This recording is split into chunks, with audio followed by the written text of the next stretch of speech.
Hi, everybody. This is Bill Nissen, and I got in a conversation a few days ago that really got me fired up in a good way because of just my own convictions, and it's a passage that I got the response from people that they don't normally see brought up.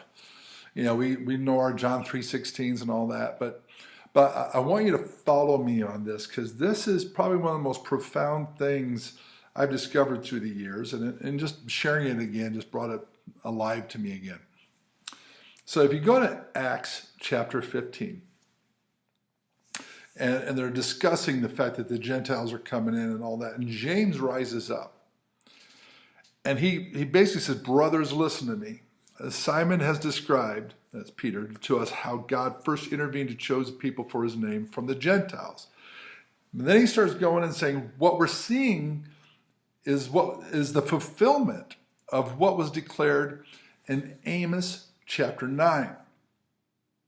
So if you go to Amos chapter 9, at the end of all things, it says, in that day, in this restoration day, in the end of all things, in the culmination of everything, in that day I'm going to restore the tabernacle of David, or the fallen booth of David.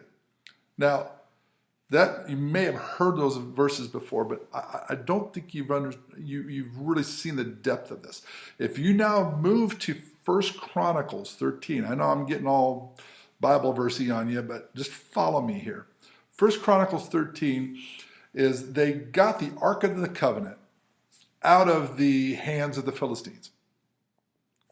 And the Ark of the Covenant had the two tablets of the law, and it had the staff and Aaron's rod. All, but it represented the presence of God, and the Philistines were glad to get rid of it because they were being cursed because they had it, and now the Israelites were in possession of it, but they didn't know how to treat it. They almost were looking at it like it was a lucky charm. So they put it on a cart, which was against the rules. It's supposed to be through the rods, through these loops, and then the high priest would carry it on their shoulders. They did everything wrong. They put it on this cart. And then the cart almost got upset. It almost knocked it over. So Uzzah touched the ark and he died instantly. And that just freaked everybody out. David was like, what just happened here? And so they read up, they actually opened up the instruction manual, the Bible, and found out that they were being too flippant with a holy thing. And so they felt, they repented, and so they got their act together, read up. And so now in chapter 16 of 1 Chronicles, you see them bring the ark in correctly on the shoulders of the priests with the rods to the loops. And God blessed it.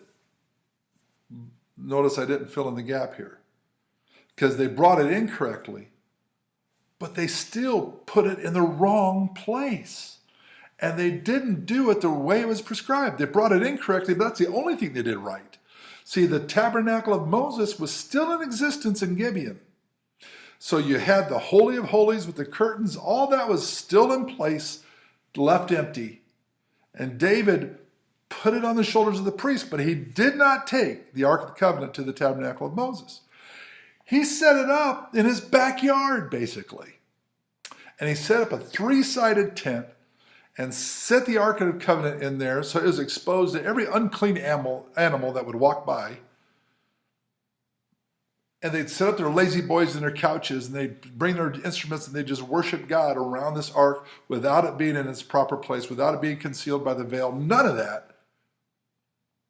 But in Amos 9, God says, at the end of all things, what I am looking for, what moved my heart the most, what blessed me the most, was the tabernacle of David.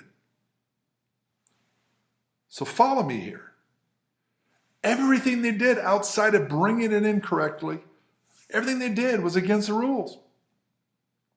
It didn't follow anything in the Torah. It was not the way to do it. It broke all the rules, and God blessed it. So why did he bless that, but he didn't bless them bringing it in on a cart in chapter 13? Somebody had to die on that one. It's all about the heart. They brought it in almost like a lucky charm in chapter 13, not out of reverence and awe of the greatness of God. But now they understood the greatness of God, and now they came in with a heart of worship. And he still did it wrong. And God said, yes, that's what I'm looking for at the end of all things. I don't care about the rules. That's just to help you understand my heart and my character. What I care about is this, that we are connected. You see me, I see you. You worship me, I adore you, I embrace you. We are one. That's what he's looking for at the end. That's what we see in John 17. He goes, you and I are one. That oneness, that connection, that worship, that fragrance of worship is what moves his heart. You can do it wrong. He doesn't care. It's not about following rules. It's about falling in love. So I thought I'd share.